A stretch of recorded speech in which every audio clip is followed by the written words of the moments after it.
And the president knows that if there's a vote tonight, this body overwhelmingly would vote for the release of the files. 30 seconds. Additional 30 seconds. I need 10 seconds. This question is, whose side are you on? Today, the Democrats are on the side of the people. The Democrats are on the side of the children. There are 10 Republicans who are on the side of the people and the children, but the entire Democratic Party is on that side, and the Republicans have chosen to protect the rich and powerful men who've abused our children. It's wrong, and that's the clear difference tonight. Hi there, everyone. It's 5 o'clock in the East. As we speak, it is winding its way through the U.S. Capitol, a whisper on the wind, gusting its way through the windows of Congress and the offices of the White House alike.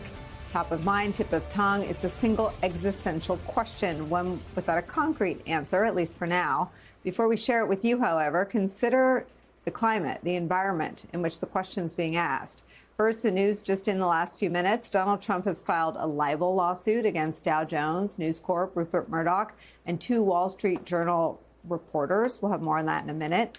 But in the meantime, for those of us who've turned on the television or picked up a paper or looked online at any point in the last 15 years, may have observed that it seems the only thing the polar sides of our political spectrum can agree on is that they can't agree on much of anything anymore.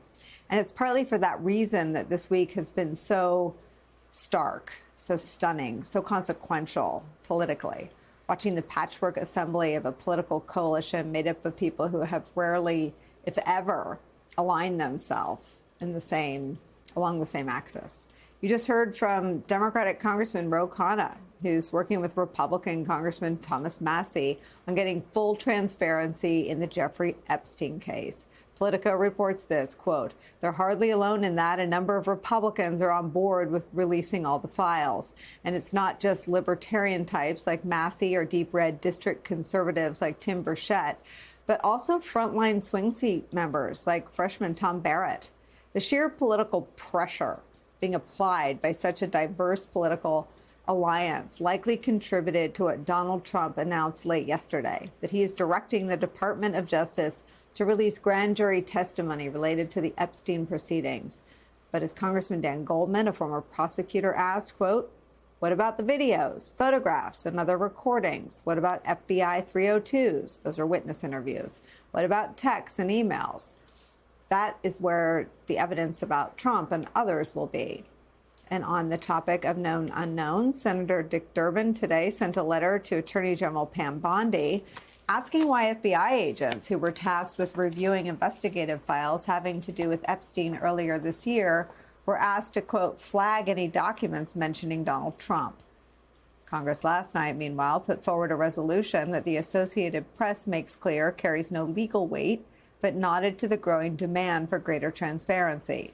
Quote, the House resolution, which could potentially be voted on next week, will do practically nothing to force the Justice Department to release more records in the case.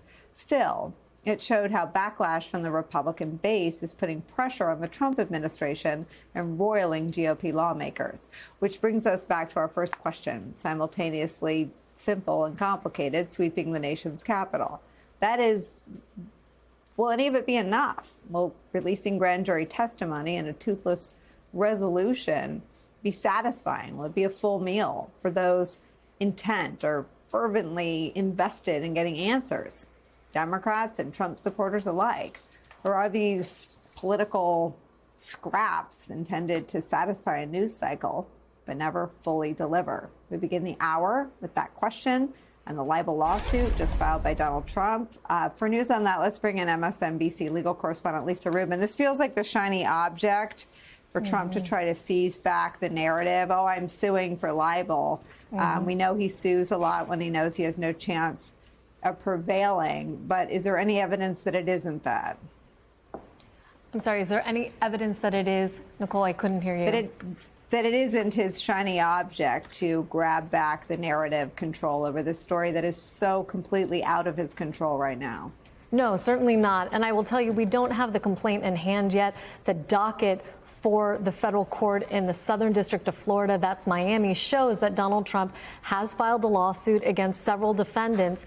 And the nature of that lawsuit, according to the docket, is assault, libel, or slander. That's the category that you can pick from like an electronic drop-down menu.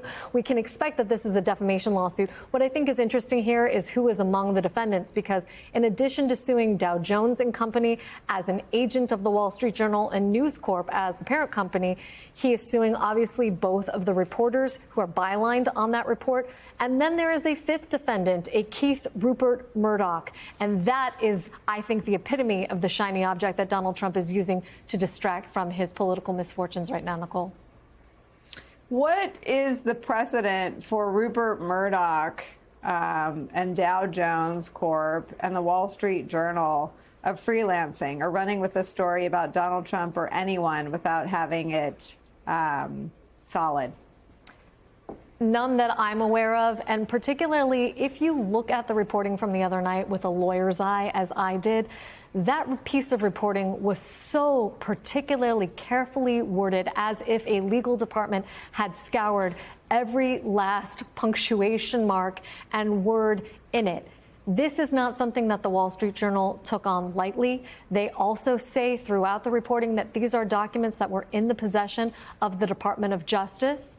And it is likely that the Wall Street Journal has more than they have revealed in its initial reporting, including potentially copies of the documents in question and or proof that the Department of Justice had it in its possession as part of the Epstein investigation. Nicole, we'll continue to look at the docket to see when the complaint itself becomes publicly available. For now, what we know, however, is that on a Friday afternoon, when Trump is besieged by bad news related to Jeffrey Epstein, he has gone on the offensive to file a lawsuit against Dow Jones, News Corp, Rupert Murdoch, and two of his reporters, claiming that he was defamed by their reporting the other evening. Just quickly, how would you defend yourself? I mean, what would Donald Trump have to prove? I mean, if this proceeds to discovery, what would the Wall Street Journal have access to in trying to defend themselves? Well, the Wall Street Journal could obviously depose people. They could get third-party discovery, but in all likelihood, and this is, again, my belief, not based on any reporting, the Wall Street Journal already likely has evidence in its possession that this document is real and or was received by the Department of Justice as part of its 2019 investigation into Jeffrey Epstein. Whether or not that document then resurfaced as part of the recent re-review that Senator Durbin talked about in his letters today to Attorney General Bondi and others is unclear. But if I'm the Wall Street Journal, truth is a defense. If this document, in fact, was in the possession of the Justice Department, if others can authenticate it, either through their testimony or through documentary evidence that was contemporary at the time, I'm going to rely on that as the Wall Street Journal, because truth is always a defense and a defamation action, Nicole. Would Pam Bondi have a copy of the book that was put together for Jeffrey Epstein's 50th birthday? If you're asking me if Pam Bondi personally has it, I have no knowledge, obviously, of what Pam Bondi has in her possession or what she asked for in connection with that re-review that the Department of Justice was supposedly undertaking to try and release more of the Epstein files. Is it possible that she had access to it? Yes. Do we know whether or not she had access to it or, in fact, reviewed it, has it in her custody, possession, or control?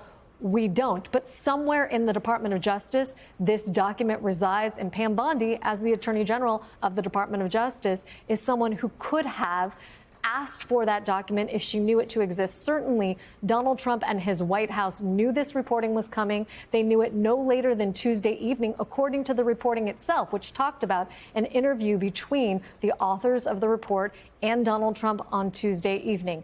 So again, Pam Bondi could have asked for that document if it wasn't already in her possession at that point to make a determination if it existed, and if it existed, whether or not it was authentic.